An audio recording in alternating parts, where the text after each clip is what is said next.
Coucou les enfants. Bonjour Lou. Coucou. Comment vas-tu aujourd'hui? Très bien. Tu es venu nous raconter la dernière partie de ta super Oui, histoire? parce que Louve, elle m'a bien gâtée, mais j'ai préféré aller le lire avec vous. Oh, c'est très gentil. Alors, c'est parti. Nous étions restés à l'épisode où Lou était en train de rebondir.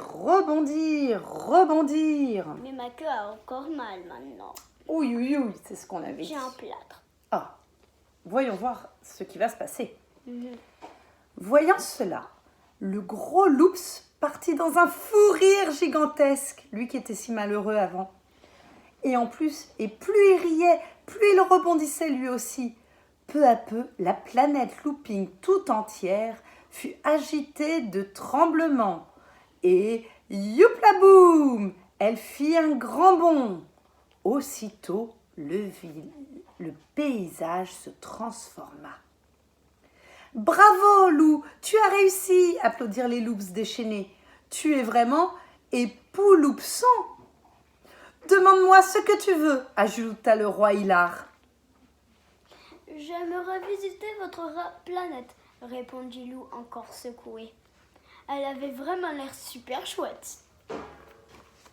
Faut dire, c'est vrai qu'elle a l'air sympa cette planète où on Et elle rebondit. était très sympa. Mais j'ai oublié de vous... Lou, dès que tu nous raconteras ça après. Lou découvrit la planète Looping, escorté par une troupe de loups en folie. Pendant la visite, il changea de couleur 10 fois, rebondit beaucoup, se gava de délicieux croppe-loups et rigola.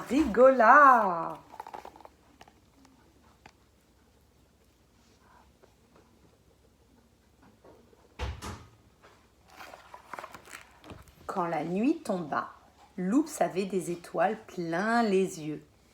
Merci pour... Ah non, c'est toi qui vas le lire. Merci pour cette incroyable journée. Mais je suis fatiguée. J'aimerais rentrer à terre. Sur Terre. Oh. Mais quoi, j'étais fatiguée? Oui.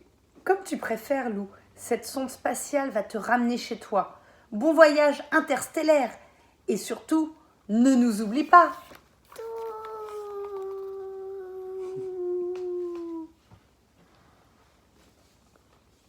Mais il est dans mon garage.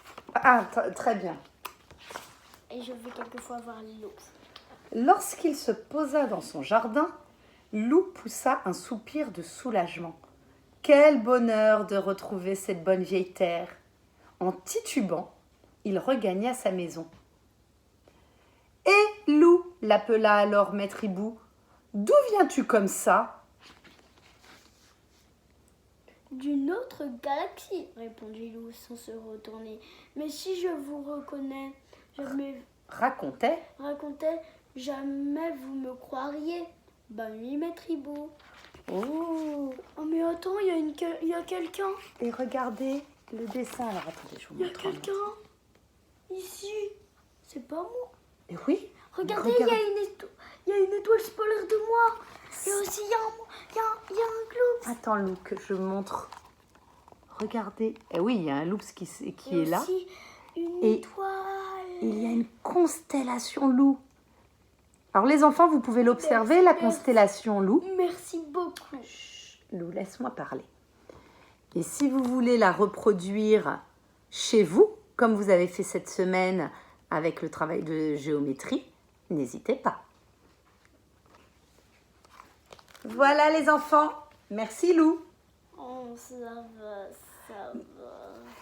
Les enfants, notre voyage dans l'espace se termine aujourd'hui. Mais avant de nous quitter, je vais vous mettre en lien 2 documentaires. Un des documentaires sur la Lune, comme c'était le thème de la journée, et également un documentaire très court mais passionnant sur la vie dans l'espace. Comment, quand des astronautes, des spationautes, des cosmonautes, des taïkonautes vont dans l'espace, comment vivent-ils? Moi, j'en ai pas le moindre idée. Eh ben, tu vas découvrir ça tout de suite, Lou. On va te montrer. Et la semaine prochaine, on se retrouve pour un nouveau thème. Mais en attendant, amusez-vous bien, reposez-vous bien. Au revoir les enfants et au revoir les parents. Au revoir.